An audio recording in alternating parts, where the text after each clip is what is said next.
అప్పుల బాధలు వెంటాడుతున్నాయా? అయితే 6 JVR వారి జాతిరత్నాలు ధరించండి. అందరికీ నమస్తే, వెల్కమ్ టు మనం టీవీ. నేను మీ తిరుపతి. తెలంగాణ ముఖ్యమంత్రి రేవంత్ రెడ్డి గారు ఆయన ఎల్బీ స్టేడియంలో ఒక సవాల్ విసిరిండు. రైతు రాజ్యం వచ్చింది కాంగ్రెస్ పరిపాలనలోనే, బీఆర్ఎస్ పరిపాలనలో ఏం జరగలేదు, బీఆర్ఎస్ పరిపాలనలో రైతులు చాలా ఇబ్బంది పడ్డారు, కాంగ్రెస్ అధికారంలోకి వచ్చిన తర్వాత రైతులు చాలా సంతోషంగా ఉన్నారు, అద్భుతంగా ఉన్నారు అని చెప్పి ముఖ్యమంత్రి రేవంత్ రెడ్డి గారు మాట్లాడే ప్రయత్నం చేసిండు. అవసరం అనుకుంటే చర్చకు రండి, మీరు కేటీఆర్ వస్తారో, కేసీఆర్ వస్తారో, కిషన్ రెడ్డి వస్తాడో, మోదీ వస్తాడో, రండి చర్చ పెట్టుకుందాం, పార్లమెంట్కైనా వస్తా, అసెంబ్లీకైనా వస్తా, ఎక్కడికైనా వస్తా, చర్చకు నేను రెడీ అని చెప్పిండు.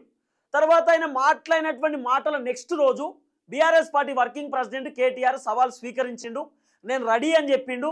అవసరం అనుకుంటే కొడంగల్ పోదాము, సొంత ఊరికి పోదాము, కొండారెడ్డిపల్లికి, అక్కడ కూడా చర్చకు వస్తా, అసెంబ్లీకి వస్తా, లేకపోతే ఇంకా బహిరంగంగా చర్చ పెడితే చర్చకు వస్తా, లేదంటే సోమాజిగూడ ప్రెస్ క్లబ్కే పోదాం, సోమాజిగూడ ప్రెస్ క్లబ్లోనే చర్చ పెట్టుకుందాం, నేను 8వ తారీఖు 11ంటికి సోమాజిగూడకు వస్తా అని చెప్పి కేటీఆర్ చెప్పిండు. ఈరోజు సోమాజిగూడ ప్రెస్ క్లబ్కు పోయిండు. ముఖ్యమంత్రి రేవంత్ రెడ్డి గారికి కేటీఆర్ పక్కన ఒక కుర్చీ కూడా పెట్టిండు. ఆ కుర్చీలో రేవంత్ రెడ్డి గారు వచ్చి కూర్చుంటారేమో, చర్చ పెట్టుకుంటారేమో, మాట్లాడుకుంటారేమో అనుకుంటే ముఖ్యమంత్రి రేవంత్ రెడ్డి గారు రాలే. అయ్యా ఆయన చర్చకు రాలేదు. కేటీఆర్ ఏమో చర్చకు సోమాజిగూడ పోయిండు, ముఖ్యమంత్రి రేవంత్ రెడ్డి ఏమో ఢిల్లీలో ఉన్నాడు. పోనీ రేవంత్ రెడ్డి ఢిల్లీలో ఉన్నాడు, కాంగ్రెస్ పార్టీకి సంబంధించిన ఎమ్మెల్యేలు, ఎంపీలు, మంత్రులు, ఎమ్మెల్సీలు ఎవరైనా చర్చకు వచ్చినంటే ఒక్కరు రాలే, అందరు నోరు మూసుకొని ఇంటికాడ కూర్చుంటారు తప్ప ఒక్కరు కూడా నోరు తెరిచేటటువంటి పరిస్థితి లేదు. అంటే ఇంత దారుణమైనటువంటి పరిస్థితి ఏంది? ఇప్పుడు నిజంగా కేటీఆర్ ఏం చెప్పిండు, ముఖ్యమంత్రి కూడా మాకు అవసరం లేదు, ఆయన ఢిల్లీలో, సరే బిజీ షెడ్యూల్ ఓకే, మరి చర్చకు అట్లీస్ట్ ఒక మంత్రి అయినా రావాలి కదా, వ్యవసాయ శాఖ మంత్రి వచ్చినా బాగుంటుండే అనేది కేటీఆర్ వర్షన్. కానీ వీళ్ళు సోమాజిగూడ ప్రెస్ క్లబ్కు పోయిర్రు. వాస్తవానికి ఇప్పుడు ముఖ్యమంత్రి రేవంత్ రెడ్డి రేపటి రోజు వచ్చి చెప్పొచ్చు, నేను ఢిల్లీకి పోతా అని కేటీఆర్కి తెలిసి కేటీఆర్ సవాల్ స్వీకరించిండు, నేను ఢిల్లీకి పోతా అని తెలిసి ఈ చర్చ పెట్టిండు, నేను ఉన్నప్పుడు వీళ్ళకి పెట్టే ధైర్యం ఉండదు అని కూడా మాట్లాడతాడు రేపటి రోజు. ఇది కూడా జరగవచ్చు. అయితే సోమాజిగూడ ప్రెస్ క్లబ్లో జరుగుతున్నటువంటి ఘర్షణ ఒకసారి నేను మీకు వినిపించే ప్రయత్నం చేస్తా, ఒకసారి చూడండి. జై తెలంగాణ! కేటీఆర్ గారి నాయకత్వం, కేటీఆర్ గారి నాయకత్వం. చర్చకు మేము వచ్చినామంటే రేవంత్ నువ్వెక్కడ? చర్చకు మేము వచ్చినాం, చర్చకు మేము వచ్చినాం, చర్చకు మేము వచ్చినాం, చర్చకు మేము వచ్చినాం, రైతుల పక్షాన చర్చకు మేము వచ్చినాం, రైతుల పక్షాన చర్చకు మేము వచ్చినాం, రైతుల పక్షాన చర్చకు మేము వచ్చినాం. అయితే వాస్తవానికి తెలంగాణ ముఖ్యమంత్రి రేవంత్ రెడ్డి గారికి ఒక కుర్చీ పెట్టిరండి, ఆనరబుల్ చీఫ్ మినిస్టర్ అని చెప్పి కేటీఆర్ పక్కన ఒక కుర్చీ పెట్టినారు. సో వస్తారేమో అని చెప్పి దాదాపు 2 గంటల పాటు వాళ్ళు చూసిర్రట. రాలేదు. ఎందుకంటే ఆయన ఢిల్లీలో నామినేటెడ్ పదవులు ఎవరికి ఇవ్వాలి, జూబ్లీహిల్స్ ఉప ఎన్నిక పరిస్థితి ఏంది, జిహెచ్ఎంసీ ఎన్నికల పరిస్థితి ఏంది, లేకపోతే రాబోతున్నటువంటి గ్రామ పంచాయతీకి సంబంధించినటువంటి ఎన్నికల పరిస్థితి ఏందని ఆయన చర్చ పెడతా ఉన్నాడట. అక్కడ ఢిల్లీ హైకమాండ్తో మాట్లాడుతూ ఉన్నాడట, వాళ్ళతో మంతనాలు జరుపుతూ ఉన్నాడు అనేది కొంత వినబడుతున్నటువంటి అంశం. సరే, ముఖ్యమంత్రి రేవంత్ రెడ్డి రాలేదు, బాగానే ఉంది. మరి కాంగ్రెస్ పార్టీ లీడర్లకు ఏమైంది? ఒక్కరు పోలే ఎందుకు? ఇప్పుడు రేవంత్ రెడ్డి గారు సవాల్ స్వీకరించినప్పుడు నిజాయితీగా సవాల్ని ఆయన పోవాలి కదా, చర్చకు రెడీ అన్నప్పుడు నిజాయితీని ఆయన చూపించుకోవాలి కదా. మేము నిజాయితీగానే ఉన్నాం, రైతు రాజ్యం మా కాంగ్రెస్ పరిపాలనలోనే వచ్చింది, మా కాంగ్రెస్ పరిపాలనలోనే రైతు రాజ్యం వర్కౌట్ అయింది అని చెప్పి నిరూపించుకోవాల్సినటువంటి బాధ్యత ముఖ్యమంత్రి రేవంత్ రెడ్డి గారికి ఉంటుంది. మరి ఎందుకు పోకపోవడానికి గల కారణం ఏంది? రేవంత్ రెడ్డి గారు ఎల్బీ స్టేడియంలో ఈ రోజు మాట్లాడితే రేపే ప్రెస్ మీట్ పెట్టిండు కేటీఆర్. అంటే ఒక రోజు తర్వాత ప్రెస్ మీట్ పెట్టిండు. అప్పటికే రేవంత్ రెడ్డి గారు ఇంకా ఢిల్లీకి పోలే. కేటీఆర్ ప్రెస్ మీట్ పెట్టి సవాల్ స్వీకరించిన తర్వాత నెక్స్ట్ డే ఆయన ఢిల్లీకి వేయండు. మరి ఢిల్లీ పోవాల్సిన అవసరం ఏమొచ్చింది? నిజంగా చర్చకు రెడీ అన్నప్పుడు ఎంత బిజీ షెడ్యూల్ ఉన్నా చర్చకు రావచ్చు కదా, నిరూపించుకోవచ్చు కదా నిజాయితీని, కాంగ్రెస్ అద్భుతంగా చేసిందని చెప్పుకోవచ్చు కదా. కానీ చెప్పుకోలేకపోయారు. సో కేటీఆర్ కూడా ఒక కీలకమైనటువంటి అంశాన్ని మాట్లాడే ప్రయత్నం చేసింది, అది కూడా నేను మీకు వినిపించేటటువంటి ప్రయత్నం చేస్తా. సో కేటీఆర్ ఏం మాట్లాడిండు, అసలు ఏం జరిగింది అనేది ఇది మీరు వినే ప్రయత్నం చేయండి. So KTR BRS party office నుండి పోతున్నటువంటి విజువల్స్ ఇవి.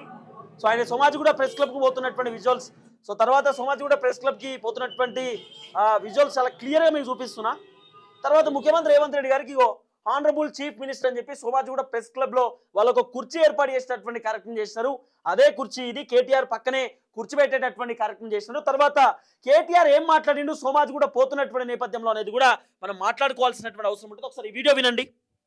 అందుకే నీ మాట మీద నమ్మకం లేదు కాబట్టి మేమే చెప్పినాం, మా పార్టీ తరఫున మేము ప్రెస్ క్లబ్ బుక్ చేస్తాం, ఆ ప్రెస్ క్లబ్కు మీరు రండి, 11 గంటలకు జూలై 8 తారీఖు నాడని చెప్పినాం. మీరు చెప్పినట్టుగానే కొడంగల్లో ఎక్కడో కాదు, ముఖ్యమంత్రి గారి సొంత నియోజకవర్గం కొడంగల్లో కూడా ఇంతవరకు రైతు బంధు పడని 670 మంది జాబితాతో సహా, రైతుల జాబితాతో సహా, వాళ్ళ పేర్లు, ఫోన్ నంబర్లు, వాళ్ళ ఇంటి అడ్రస్తో సహా మేము చర్చకు సిద్ధమై బయలుదేరిపోతా ఉన్నాం. అట్లాగే రాష్ట్ర వ్యాప్తంగా మరి జరగని రుణమాఫీ, పడని రైతు బంధు, అదేవిధంగా రాని బోనస్సు, రైతు శ్రేయస్సుకు సంబంధించి ప్రతి అంశం మీద విస్తారంగా చర్చించడానికి మా పార్టీ నాయకత్వం మొత్తం కూడా సిద్ధమై, మొత్తం సమాచారంతో సహా, ప్రభుత్వ అధికారిక సమాచారంతో సహా మేము ఇవాళ ప్రెస్ క్లబ్కు బయలుదేరిపోతా ఉన్నాం. ముఖ్యమంత్రి గారు నిన్ననే బయలుదేరి ఢిల్లీ పోయినారంట. మేము అనుకున్నాం వస్తారేమో అనుకున్నాం, ఆయనే ముచ్చటపడి పిలిచిండు కదా, వస్తారేమో అనుకున్నాం.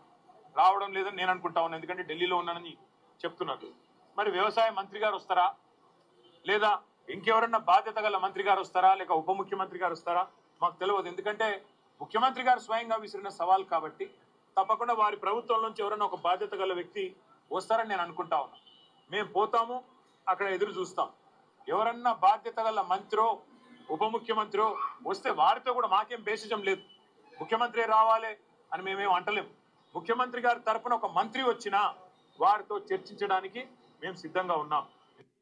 విన్నారు కదా, ఇది కేటీఆర్ వర్షన్. అసలు ముఖ్యమంత్రి రేవంత్ రెడ్డి ఏం మాట్లాడింది అనేది కూడా చాలా ఇంపార్టెంట్ కాబట్టి ఆయన అసలు ఏం చెప్పిండు ఎల్బీ స్టేడియంలో, ఆయన మాట్లాడినటువంటి మాటలు ఏందనేది ఒకసారి నేను మీకు వినిపించే ప్రయత్నం చేస్తే ఒకసారి చూడండి. ఇది ఎవరైనా సరే నేను సవాలు విసురుతున్నా, అది ఢిల్లీలో ఉండే మోడీ అయినా సరే, గల్లీలో ఉండే కేడీ అయినా సరే, చర్చ పెడతాం. పార్లమెంటులోనా, అసెంబ్లీలోనా, రైతు రాజ్యం ఎవరు తెచ్చిండ్రు, రైతులకు అండగా నిలబడ్డది ఎవరు తేల్చుకుందాం. రాండి చర్చలకు.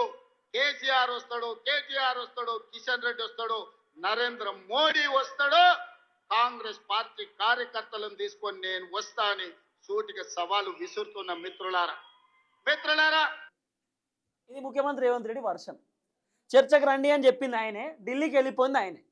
మరి నిరూపించుకోవాలి కదా, చర్చకు నేను వస్తా అన్నప్పుడు సోమాజిగూడ ప్రెస్ క్లబ్ అవసరం లేకపోతే అసెంబ్లీ పెట్టుర్రి, అసెంబ్లీలో మాట్లాడుర్రి, లేకపోతే సెక్రటేరియట్ ముందు పెట్టుర్రి, లేకపోతే ఇంకా మీకు బహిరంగంగా కావాలంటే ధర్నా చౌక్ కాడ పెద్దగా అన్ని టీవీ ఛానల్స్ని పిలిచి టీవీ ఛానల్స్ ముందు ఒక చర్చ పెట్టే ప్రయత్నం చేయర్రి.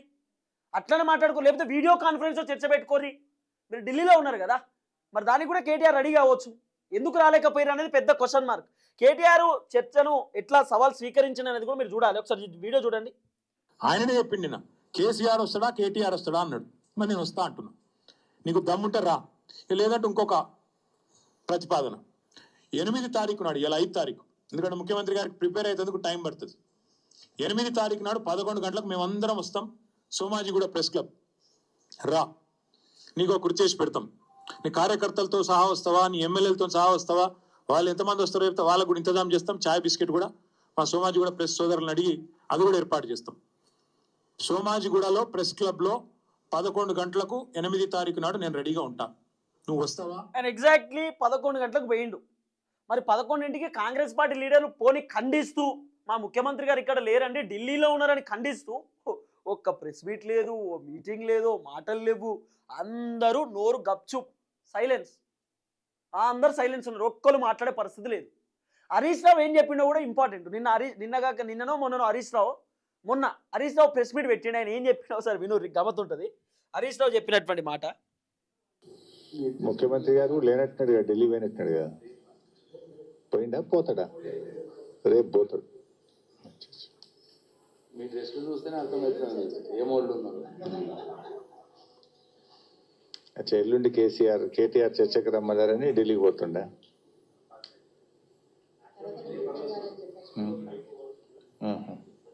రేపు పోతాడు. ఏమనంటే ఢిల్లీలో ఉన్నానచ్చా. హరీష్ రావు మొన్ననే చెప్పిండు ప్రెస్ మీట్లో.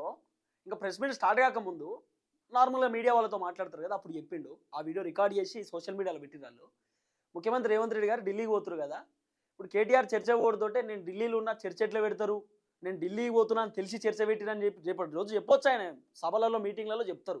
ఎందుకంటే ఏ ఎండక గొడుగు పట్టడం కొంతమంది కాంగ్రెస్ లీడర్లకు అలవాటే కదా. బేసిక్గా బీఆర్ఎస్ వాళ్ళు చెప్తున్నటువంటి మాటే అది, మనం కాదు, బీఆర్ఎస్ వాళ్ళే చెప్తారు. ఏ ఎండక గొడుగు పట్టడం కొంతమంది లీడర్లకు అలవాటు, ఇప్పుడు అదే పనిలో ఉంటారని చెప్పి బీఆర్ఎస్ వాళ్ళు చెప్తా ఉన్నారు. తర్వాత ప్రెస్ క్లబ్లో కేటీఆర్ పారిపోయిన రేవంత్ అని చెప్పి నినాదాలు కూడా ఇస్తున్నారు బీఆర్ఎస్ పార్టీకి సంబంధించిన లీడర్లు. ఏది ఏమైనా ముఖ్యమంత్రి రేవంత్ రెడ్డి గారు నిరూపించుకోవాల్సింది ఆ చర్చకు వచ్చి పోనీ వీడియో కాన్ఫరెన్స్లో అయినా మాట్లాడవచ్చు, లేకపోతే ట్వీట్ చేయవచ్చు, లేకపోతే ప్రెస్ మీట్ పెట్టవచ్చు ఢిల్లీలో. మరి ఎందుకు మాట్లాడలేదనేది పెద్ద క్వశ్చన్ మార్క్. చూడాలి మరి ఏం జరగబోతుందనేది.